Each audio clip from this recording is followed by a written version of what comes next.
Hey guys, this is Evaculous back again with another video. അപ്പോൾ സംഭവം എന്താണെന്ന് ഒരുപാട് പേർക്ക് അറിയില്ല. So let me explain for those who don't know. അതായത് ഞാൻ എൻ്റെ മെയിൽ എല്ലാ വീഡിയോയുടെ ഫ്രണ്ടിലും കൊടുക്കാറുണ്ട്. ചില വീഡിയോയിൽ ഞാൻ കൊടുക്കാറില്ല, ചിലപ്പോൾ മറക്കാറുണ്ട്, ചിലപ്പോൾ മനഃപൂർവ്വം ഇടാറില്ല ബിക്കോസ് ഒരുപാട് മെയിൽ വരുന്നത് കാരണം. അപ്പോൾ സംഭവം എന്താണെന്ന് വെച്ചാൽ വ്യൂവേഴ്സിന് ഞാൻ എൻ്റെ മെയിൽ വീഡിയോയിൽ ഇങ്ങനെ കാണിക്കും. നിങ്ങൾക്ക് എന്തെങ്കിലും സീക്രട്ട് അനോണിമസ് ആയിട്ട് പറയാനുണ്ടെങ്കിൽ ഇതിൽ അയക്കാൻ പറയും. അപ്പോൾ അവരയക്കും, ഞാനത് വായിക്കും. അത്രയേ ഉള്ളൂ. അപ്പോൾ ഗായ്സ്, ഇതാണ് എൻ്റെ മെയിൽ ID. ഇതിലേക്ക് സീക്രട്ട് അയക്കുക. കുറേ തവണയായി മെയിൽ അയക്കുക. Please read. ഇവ ആദ്യം തന്നെ ഞാൻ കാര്യം പറയാം. 2 years മുമ്പ് എനിക്കൊരു കുട്ടീനെ ക്രഷ് തോന്നി. സാധാരണ ആരെ കണ്ടാലും എനിക്ക് അങ്ങനെയൊന്നും തോന്നാറില്ല. ഇവളെ ഒരു ഡേ കണ്ടപ്പോൾ ഞാൻ എന്തോ പിന്നെയും കാണാൻ എന്നൊക്കെ തോന്നി. എന്നും അവളെ സ്കൂളിൽ വെച്ച് കാണും. ഞാൻ അപ്പോൾ 10th ആയിരുന്നു, അവൾ 8th. അങ്ങനെ ഒരു ഡേ അവൾ ലീവായപ്പോൾ അവളെ കാണാതെ ഇരുന്നപ്പോൾ ആകെ എന്തോ ഫുൾ സാഡായി. ഞാൻ എപ്പോഴും മനസ്സിലായത് എനിക്ക് ഈ കുട്ടീനോട് ശരിക്കും ഇഷ്ടം തോന്നി തുടങ്ങി. ഞാൻ അധികം വൈകിപ്പിച്ചില്ല. നെക്സ്റ്റ് ഡേ തന്നെ അവളെ കുറിച്ച് അന്വേഷിച്ചു. എല്ലാവരും പറഞ്ഞത് അവൾ നല്ല ഒരു കുട്ടിയാണ്, ഒരിക്കലും ഒരു പ്രേമത്തിന് നിൽക്കില്ല എന്നായിരുന്നു. ബട്ട് ഞാൻ ഈ അന്വേഷിക്കുന്നവരോടൊന്നും പ്രേമമാണെന്നൊന്നും പറഞ്ഞില്ല. ഇത് ഞാൻ എൻ്റെ ഫ്രണ്ട്സിനെ ഒന്നും അറിയിച്ചിരുന്നില്ല. എന്തോ ഇത്ര നല്ല കുട്ടി ആണെന്ന് കേട്ടപ്പോൾ ഞാൻ കൂടുതൽ ഇംപ്രസ്ഡ് ആയി. അങ്ങനെ ഞാൻ ഒരു ഡേ അവളെ പോയി പ്രപ്പോസ് ചെയ്തു. ഒറ്റയ്ക്ക് ചെന്നു. അവളുടെ കൂടെ 4 ഫ്രണ്ട്സും ഉണ്ടായിരുന്നു. അങ്ങനെ അവരുടെ ഒക്കെ നടുവിൽ നിന്ന് പ്രപ്പോസ് ആക്കി. അവൾ ഒരു മറുപടിയും തന്നില്ല. പകരം അവളുടെ ഒരു ഫ്രണ്ട് പറഞ്ഞു, ഇതിന് നിൽക്കണ്ട, ഓൾ ആരെയും നോക്കൂല എന്ന് പറഞ്ഞു. ഞാൻ അപ്പോൾ തന്നെ അവളോട് പറഞ്ഞു, എന്നെങ്കിലും അവൾക്ക് എന്നോട് ഒരു ഇഷ്ടം തോന്നുവാണെങ്കിൽ വന്ന് പറയണമെന്ന്. അങ്ങനെ ഞാൻ അവിടെ നിന്ന് പോയി. ബാക്കി ബോയ്സിനെ പോലെ ഞാൻ പിറകെ നടന്ന് ശല്യം ചെയ്തില്ല. കാരണം എനിക്ക് പേടിയായിരുന്നു, അവൾക്ക് എങ്ങാനും എന്നോട് ദേഷ്യമായാലോ. അതുകൊണ്ട് പിന്നെ 1 month കഴിഞ്ഞപ്പോൾ എന്നോട് എൻ്റെ ക്ലാസ്സിലെ ഒരു ഗേൾ വന്ന് പറഞ്ഞു, എന്നെ ഒരു കുട്ടി അന്വേഷിച്ചിരുന്നു എന്ന്. ഞാൻ ആ 1 month ഒക്കെ ഇവൾ അറിയാതെ ഇവളെ വാച്ച് ചെയ്യുമായിരുന്നു, ബിക്കോസ് അത്ര ഇഷ്ടമായിരുന്നു. അങ്ങനെ അവളുടെ നമ്പർ എൻ്റെ ക്ലാസ്സിലെ ആ ഗേൾ എനിക്ക് തന്നു. ഞാൻ വേണോ വേണ്ടേ അറിയാതെ ഒന്ന് മെസ്സേജ് ആക്കി. അവളുടെ മദറാണ് റിപ്ലൈ തന്നത്. അപ്പോൾ ഞാൻ അവളുടെ സ്കൂളിലുള്ളതാണ്, നോട്ട് ചോദിക്കാനാണ് എന്ന് പറഞ്ഞു. അവളുടെ മദർ അവളോട് പറയാമെന്ന് പറഞ്ഞു. കുറച്ച് ടൈം കഴിഞ്ഞ് അവൾ മെസ്സേജ് അയച്ചു. ഞാൻ അവളോട് കാര്യമൊക്കെ പറഞ്ഞു. എനിക്ക് അത്രയും ഇഷ്ടമായോണ്ടാണ് പിന്നെയും മെസ്സേജ് അയച്ചതെന്ന്. അവൾ പറഞ്ഞു, എനിക്ക് എന്നെ ഇഷ്ടമാണ്, ബട്ട് അവളുടെ ബ്രദേഴ്സൊക്കെ നല്ല സീനാണ്, അതുകൊണ്ട് നമുക്ക് ഇതിൽ നിൽക്കണ്ട, ഇത് വലിയ പ്രശ്നമാകും. ബട്ട് ഞാൻ അവളോട് പറഞ്ഞു, ഞാൻ എന്നും നിന്നെ വെയിറ്റ് ചെയ്യും എന്ന്. അങ്ങനെ 2 days കഴിഞ്ഞ് ഞങ്ങൾ സെറ്റായി. അവൾക്ക് ഓക്കെ ആയി. പിന്നെ ഞങ്ങൾ കണ്ടു, സംസാരിച്ചു. അങ്ങനെ എൻ്റെ 10th കഴിഞ്ഞു, പാസ്സായി. +1 വേറെ സ്കൂളിൽ ജോയിൻ ചെയ്യേണ്ടി വന്നു. അങ്ങനെ ഞങ്ങൾക്ക് കാണണം പറ്റാതെ ആയി. കുറേ ഡേയ്സിന് ശേഷം അവളുടെ വീട്ടിൽ ഈ കാര്യം അറിഞ്ഞു. അവളുടെ ബ്രദർ എന്നെ വിളിച്ചു, ഇത് നിർത്താൻ പറഞ്ഞു. അവളും ഞാനും കുറേ കരഞ്ഞ് സംസാരിച്ചു. ബട്ട് അവൾ തന്നെ തീരുമാനിച്ചു ഇത് നിർത്താൻ. അവൾക്ക് കുറേ പ്രശ്നം വരണ്ട വിചാരിച്ച് ഞാനും ഓക്കെ പറഞ്ഞു. ബട്ട് ഒരു കാര്യം കൂടെ പറഞ്ഞു, നമുക്ക് ഏജായി, എനിക്ക് നല്ല ജോബൊക്കെ ആയാൽ ഞാൻ വരുമെന്ന്. ബട്ട് അധികം ഡേയ്സ് കഴിഞ്ഞില്ല. എനിക്ക് അവളില്ലാതെ പറ്റാത്തതുകൊണ്ട് ഞാൻ എൻ്റെ ഫ്രണ്ട് വഴി അവൾക്ക് മെസ്സേജ് അയപ്പിച്ചു. മാക്സിമം പറഞ്ഞു നോക്കി. അവളെ പറഞ്ഞിട്ടും കാര്യമില്ല, എനിക്ക് വേണ്ടി കുറേ അടി വാങ്ങിച്ചിട്ടുണ്ട്.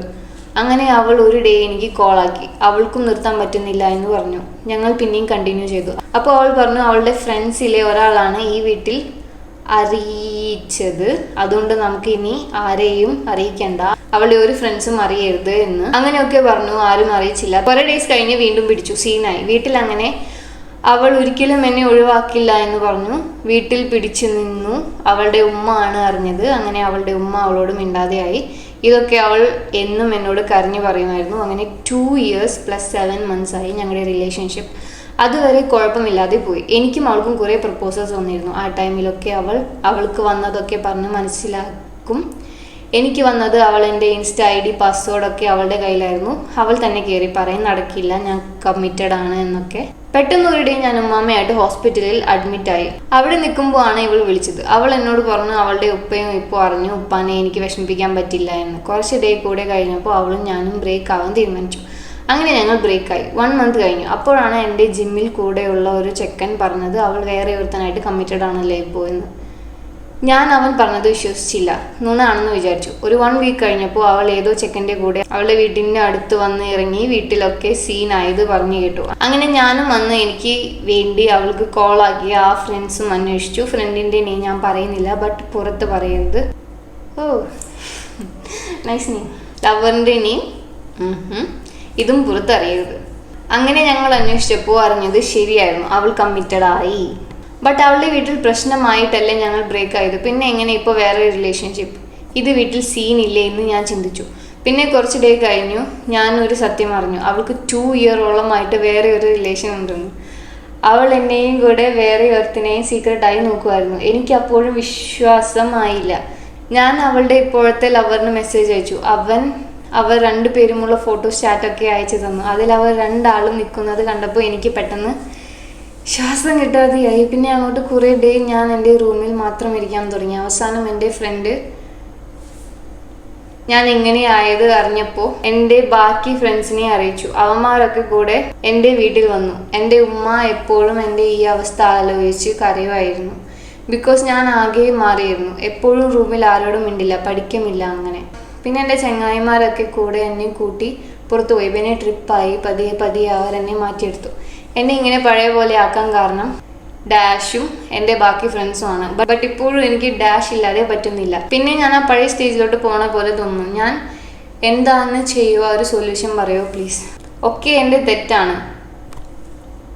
ഡാഷിൻ്റെ, അതായത് പുള്ളിയുടെ ലവറിൻ്റെ ഒരു പ്രൈവസിയിലും ഞാൻ അവളെ ബുദ്ധിമുട്ടിപ്പിച്ചിട്ടില്ല. എൻ്റെ എല്ലാ പാസ്വേഡ് ലോക്കൊക്കെ അവൾക്ക് പറഞ്ഞു കൊടുത്തിരുന്നു. ഞാനാണെങ്കിൽ അവൾ ഒരിക്കലും എന്നെ വിട്ടു പോവില്ല എന്ന വിശ്വാസം കൊണ്ട് അവളുടെ ഓരോ പാസ്വേഡും മേടിച്ചിട്ടില്ല. അവൾക്ക് എന്നെ പെട്ടെന്ന് പറ്റിക്കാൻ കഴിഞ്ഞു. അവളോട് പിന്നെ ഇതുവരെ ഞാൻ സംസാരിച്ചിട്ടില്ല. കാണുവാണെങ്കിൽ ഒന്ന് ചോദിക്കണം, എന്തിനായിരുന്നു എന്നെ ഇങ്ങനെ പറ്റിച്ചത് എന്ന്. എന്നെ വാട്സപ്പ്, ഇൻസ്റ്റാഗ്രാം ഒക്കെ ബ്ലോക്ക് ആക്കി വെച്ചിരിക്കുക. ഇപ്പോൾ ഞാൻ ഇത് അറിഞ്ഞു എന്ന് അവൾ അറിഞ്ഞപ്പോൾ അവൾ അവളുടെ ഫ്രണ്ട്സിനെ അറിയിക്കേണ്ട എന്ന് പറഞ്ഞത് അവൾക്ക് ഇങ്ങനെ വേറെ റിലേഷൻ തുടങ്ങാനായിരുന്നു. അതിനുശേഷം ഈ പുതിയ റിലേഷൻഷിപ്പ് ഉണ്ടായത് അവൾക്ക് കരച്ചിലൊക്കെ കണ്ടപ്പോൾ ഞാൻ അവൾ പറഞ്ഞതൊക്കെ വിശ്വസിച്ചു. ഇപ്പോൾ 2 വീക്ക് മുമ്പാണ് അറിഞ്ഞത്. ഇത് കൂടാതെ ഇപ്പോൾ സ്കൂളിൽ വേറൊരു റിലേഷൻഷിപ്പ് കൂടെ ഉണ്ടെന്ന്. ഇതൊക്കെ കേൾക്കുമ്പോൾ സത്യം പറഞ്ഞാൽ ഹാർട്ട് ഫുൾ പൊട്ടുന്ന പെയിനാണ്. ഇപ്പോഴും ഞാൻ ഇതൊക്കെ ടൈപ്പ് ചെയ്യുമ്പോൾ ഫുള്ള് നിറഞ്ഞു നിൽക്കുക. ഇപ്പോൾ ആരെയും വിശ്വാസമില്ലാതെ ആയി എനിക്ക്. സത്യം പറഞ്ഞാൽ അന്ന് ഉമ്മ കരയാനുള്ള ഒരേ മെയിൻ കാരണം ഞാൻ ഇതൊക്കെ അറിഞ്ഞപ്പോൾ സൂയിസൈഡ് ചെയ്യാൻ തീരുമാനിച്ചിരുന്നു. അതിൻ്റെ ഇടയിൽ ഉമ്മ ആണ് എന്നെ കണ്ടത്. അതുകൊണ്ട് ഒക്കെയാണ് ഇപ്പോൾ പിന്നെയും ഞാൻ പഴയ സ്റ്റേജിലോട്ട് പോകുന്നു. ഞാൻ എന്ത് ചെയ്യും? Please reply. സോറി, മെസ്സേജ് കുറേ ലോങ് ആണെന്നറിയാം. ഫുള്ളായിട്ടുള്ള കാര്യം അറിയിച്ചതാണ്. പ്ലീസ് ഒക്കെ വായിക്കണം. സോറി, എൻ്റെ നെയിം ഡാഷ്. ഈ നെയിംസ് ഒന്നും പുറത്തറിയരുത് പ്ലീസ്. അറിയില്ല. ലവിനോടുള്ള ഹോപ്പ് വിടരുത്. എല്ലാവരും ഇങ്ങനെയായിരിക്കും. ഇനി ഞാൻ ഒരു ഗേളിനെയും നോക്കില്ല, അവരൊക്കെ ഇങ്ങനെയായിരിക്കും. ഞാൻ ഇനി ഒരു ബോയിനെയും നോക്കില്ല, അവരൊക്കെ ഇങ്ങനെയായിരിക്കും. അങ്ങനെ നമ്മൾ വിചാരിക്കേണ്ട ആവശ്യമില്ല. കാരണം just think about the way you love. നിങ്ങളെങ്ങനെയാണ് ഒരാളെ സ്നേഹിക്കുന്നതെന്ന് ആലോചിച്ച് നോക്കുക. അപ്പോൾ നിങ്ങൾക്ക് മനസ്സിലാക്കി ഞാൻ മാത്രമല്ലല്ലോ ഇങ്ങനെയുള്ളത്, ഒരുപാട് പേര് വേറെയും കാണും. പക്ഷെ സത്യം പറഞ്ഞാൽ നമ്മൾ നല്ല ആൾക്കാരെ എത്തിപ്പെടുന്നത് ചീത്ത ടോക്സിക് റിലേഷൻഷിപ്പിലായിരിക്കും. പക്ഷെ എപ്പോഴും ചീത്ത റിലേഷൻഷിപ്പ് തന്നെ കിട്ടിക്കൊണ്ടിരിക്കില്ല. കുറച്ച് ടോക്സിക് റിലേഷൻഷിപ്പിൽ നമ്മൾ നിന്നിട്ട് അത് മനസ്സിലാക്കി അവിടെ നിന്ന് ഇങ്ങനെ ഇറങ്ങി വരുമ്പോൾ നമുക്ക് നല്ലൊരാളെ കിട്ടും. ഇനി കിട്ടിയില്ലെങ്കിൽ നമ്മൾ വിഷമിക്കണ്ട. ഓക്കെ, ഞാൻ സീരിയസ് ആയിട്ടൊരു കാര്യം പറയാം. ഈ കാര്യം പറഞ്ഞ് നമുക്ക് വിഷമിക്കാനുള്ള എല്ലാ റൈറ്റ്സും ഉണ്ട്. ഇങ്ങനൊരു ഭയങ്കര ഹാർട്ട് ബ്രേക്കിംഗ് ആയിട്ടുള്ളൊരു കാര്യം ഉണ്ടായിട്ട് വിഷമം ഉണ്ടാവാതിരിക്കില്ല. വിഷമിക്കണ്ട എന്ന് പറഞ്ഞാലും വിഷമം വരും. പക്ഷേ വിഷമിക്കുന്നത് ഓക്കെ, പക്ഷേ ആ വിഷമത്തിൽ കൂടെ നമ്മൾ കടന്നു പോകണം. ഇതൊക്കെ നമ്മുടെ ലൈഫിൽ ഒരു എക്സ്പീരിയൻസ് ആണ് എന്ന് മനസ്സിലാക്കാം. ആ വിഷമം മുഴുവനായിട്ട് അറിഞ്ഞ് ആ വിഷമം ഫുൾ ഫീൽ ചെയ്ത് അതിൽ നിന്ന് പുറത്തേക്ക് വരാൻ പഠിക്കണം. അതിൽ നിന്ന് പുറത്തേക്ക് വന്ന് കഴിയുമ്പോൾ നമുക്ക് ഇനിയും ബ്യൂട്ടിഫുൾ ആയിട്ടുള്ള ഒരുപാട് കാര്യം നമ്മുടെ ലൈഫിൽ കാണാൻ പറ്റും. പക്ഷെ ഇപ്പോൾ ആ ഒരു ഹാർട്ട് ബ്രേക്ക്, ഈ ഒരു പെൺകുച്ച്, ഈ ഒരു ആൺകുച്ച്, അവരായിരിക്കും നമ്മുടെ തലയിൽ ഫുള്ള് ഈ ഒരു വിഷമത്തിലാണ് ഞാൻ ഇരിക്കുന്നത് എന്ന് പറഞ്ഞ് പെട്ടെന്ന് പോയി ആത്മഹത്യ ചെയ്യുക, അല്ലാതെ സെൽഫ് ഹാം ചെയ്യുക, ഇങ്ങനെയൊന്നും ചെയ്യാൻ പാടില്ല. Just wait. നമ്മുടെ ഫ്യൂച്ചറിൽ നമുക്ക് എന്തൊക്കെ ഉണ്ടാവാൻ പോണെന്ന് നമുക്കറിയില്ല. നമ്മൾ മേ ബി ഒരു പുതിയ സ്ഥലം കണ്ടുപിടിക്കുക, നമുക്ക് എപ്പോഴും അങ്ങോട്ട് പോകാൻ തോന്നും. പല ഫ്രണ്ട്സിനെയും നമ്മൾ കാണും, നമുക്ക് അവർക്ക് ഭയങ്കര ഇഷ്ടമാവും. നമുക്ക് ഭയങ്കര എന്താ പറയുക, നമുക്ക് പറയാൻ പറ്റില്ല നമ്മുടെ ഫ്യൂച്ചറിൽ എന്തൊക്കെ നല്ല കാര്യങ്ങളൊക്കെ എടുക്കുന്നതെന്ന് നമുക്കിപ്പോൾ ഇവിടെ നിന്ന് കാണാൻ പറ്റില്ല. അപ്പോൾ അതൊക്കെ അറിയാൻ, അതൊക്കെ അനുഭവിക്കാൻ നമ്മൾ ജീവിച്ചിരുന്നേ പറ്റൂ. എന്തായാലും നമ്മൾ മരിക്കണോ മരിക്കട്ടെ, നമ്മളായിട്ട് നിന്നെ മരിക്കാൻ പോകുന്നേ. ഓക്കെ ഗൈസ്, മറ്റേ സീക്രട്ട് മറ്റേ സൈക്കോ ചേട്ടൻ്റെ സീക്രട്ട് വന്നിട്ടുണ്ട്, ഞാനിപ്പോഴാണ് കണ്ടത്. വേറെ ഓർമ്മ ഞാൻ അയച്ചിരുന്നു, ഇപ്പോൾ ഇത് പിടിക്കേ. പെട്ടെന്ന് തന്നെ വായിക്കുമെന്ന് പ്രതീക്ഷിക്കുന്നു.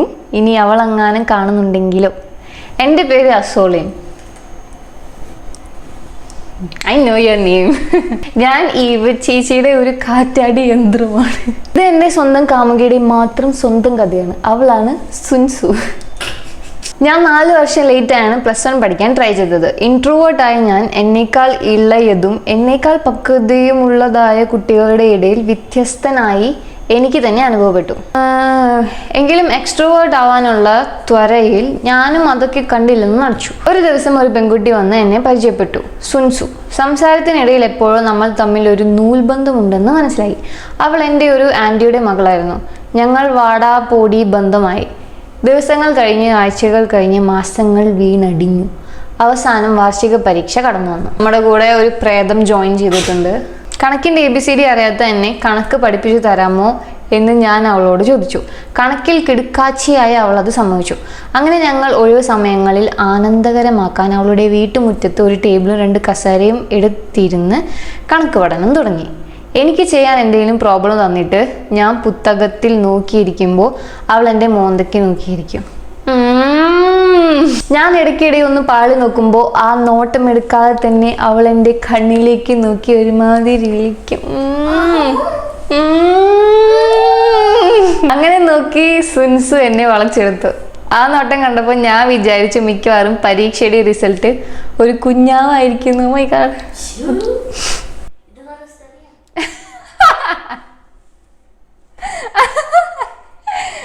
ഒറ്റ നോട്ടത്തിൽ അവളെ കണ്ടാൽ നടി നിമിഷ സജയനെ പോലെ തോന്നും. അതുകൊണ്ട് ഞാൻ പാതിയെ നോക്കാറുള്ളൂ. എന്തിനാ മറ്റുള്ളവരെ പോലെയൊക്കെ തോന്നുന്നേ, അവളായിരിക്കുന്നതല്ലേ നല്ലത്. Exactly good boy. കുഞ്ഞുമുഖവും അതിന് ചേർന്ന ചെറിയ ഉണ്ടക്കണ്ണുകളും നിര തെറ്റാത്ത കുഞ്ഞു പല്ലുകളും. So sweet. കുഞ്ഞു പല്ലുകളും ഒക്കെയായി ഒരു മെനക്കെട്ട സാധനം. അതിലും ഞാൻ ആ സ്നേഹം കാണുന്നു. മെലിഞ്ഞതും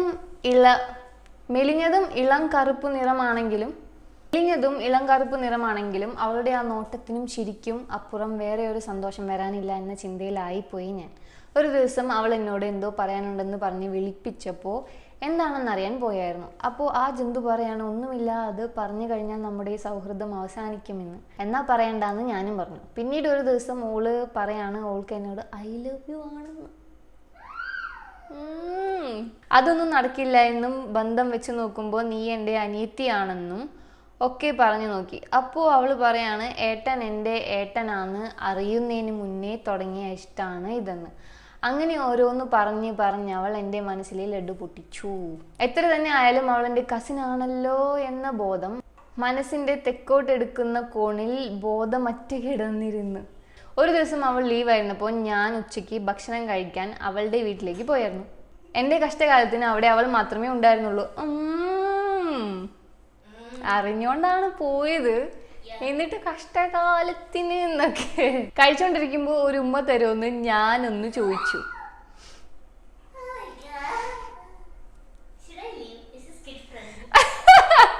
this is not kid friendly.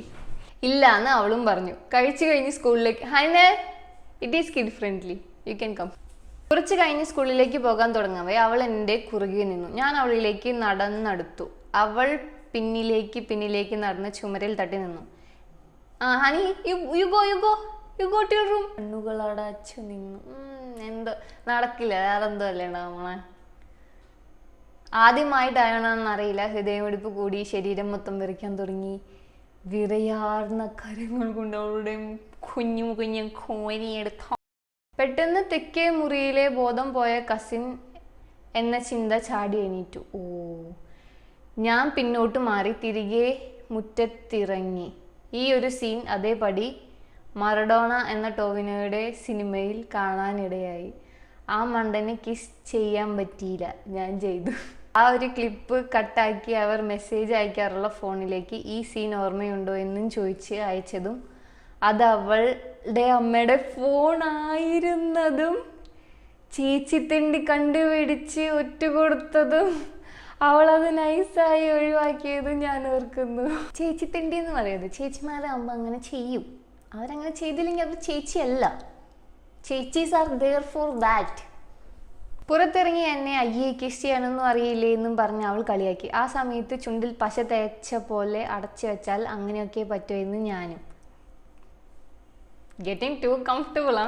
എന്നാൽ ഒന്നുകൂടി ട്രൈ ചെയ്ത് നോക്കാമെന്നും പറഞ്ഞ് പുറത്തിറങ്ങി എന്നെ കൊണ്ട് അത് തെളിയിച്ചിട്ടാണ് അവൾ തിരിച്ചയച്ചത്. +2 കഴിഞ്ഞു. അവൾ നഴ്സിംഗ് പഠിക്കാൻ കർണാടകത്തിൽ പോയി. ഞാൻ കൂലിപ്പണിക്ക് പോയി. അപ്പോഴാണ് മനസ്സിലായത് ആ ഒഴിവ് സമയങ്ങൾ മാത്രമായിരുന്നു എൻ്റെ ആനന്ദകരമായ നിമിഷങ്ങളെന്നും. അതിനിടയിൽ അവൾക്ക് കുറേ വിവാഹാലോചനകൾ വന്നു. എന്നെ തന്നെ കെട്ടണമെന്നും അവൾ പഠിച്ച് ജോലി ചെയ്ത് കുടുംബം നോക്കിക്കൊള്ളാമെന്നും ഞാൻ ഒരു പണിക്കും പോകാതെ വീട്ടിലിരുന്നാൽ മതിയെന്നും ഒക്കെ പറഞ്ഞ് അവൾ എന്നെ കൺവിൻസ് ചെയ്യാൻ ശ്രമിച്ചുകൊണ്ടേയിരുന്നു.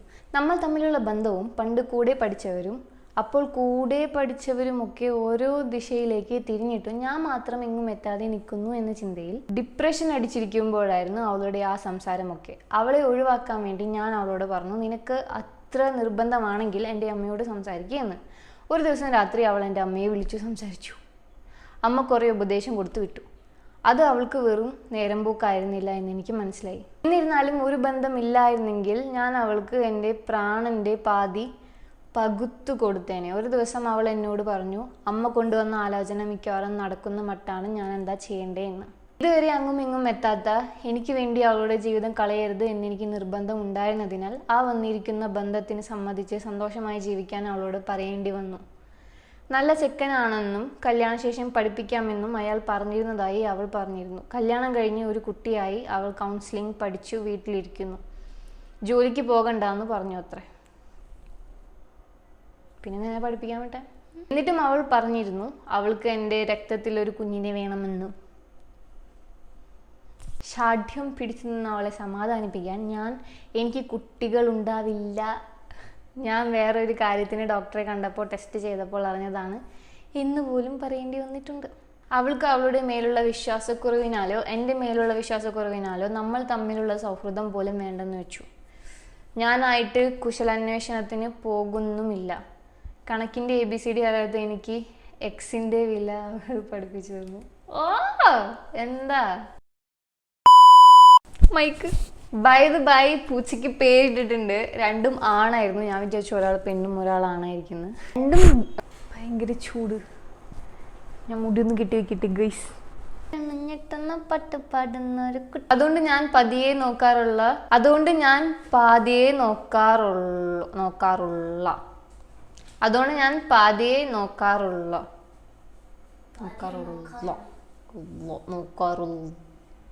നോക്കാറുള്ളൂ എന്നായിരിക്കും. അതുകൊണ്ടായിരുന്നപ്പോ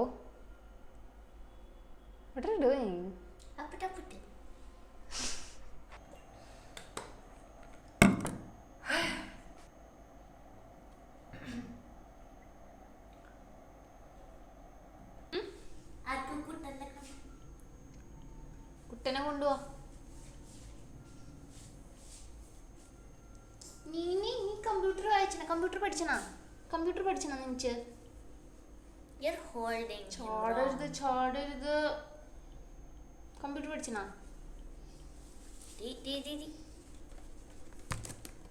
മതി പൊക്കോ. കമ്പ്യൂട്ടർ പഠിച്ചു. അപ്പൊ നേരത്തെ നമ്മൾ കണ്ടതാണ് ബാബു. ഇവൻ അബു ഭയങ്കര സ്വീറ്റ് ആൻഡ് കാം ആൻഡ് സൂപ്പറാണ്. അല്ല കുഞ്ഞേ, അല്ലി പാടാ. നീ അല്ലി, നീ ശുണ്ട്രനല്ലി.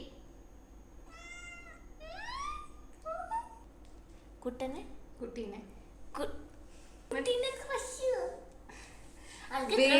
ക്രഷ് എന്നല്ല ഉദ്ദേശിച്ചേ. ഈ ഗേൾസിനെയാണ് കുട്ടി എന്ന് പറയണേ. കുട്ടീനോട് ക്രഷ് തോന്നിയാണ്. പക്ഷെ കുട്ടി എന്ന് പറയുമ്പോൾ കുട്ടിയാണ്, പക്ഷെ വലിയ കുട്ടികളും ഉൾപ്പെടും. ഓക്കെ. 2 സീക്രട്ടേ വായിച്ചുള്ളൂ, പക്ഷെ ഭയങ്കര ലോങ് ആയിട്ട് തോന്നുന്നു എനിക്ക് ഈ വീഡിയോ. അതുകൊണ്ട് ഇവിടെ വെച്ച് നിർത്താണ്. നമുക്ക് അടുത്ത വീഡിയോ കാണാം ഗൈസ്. ടാറ്റാ.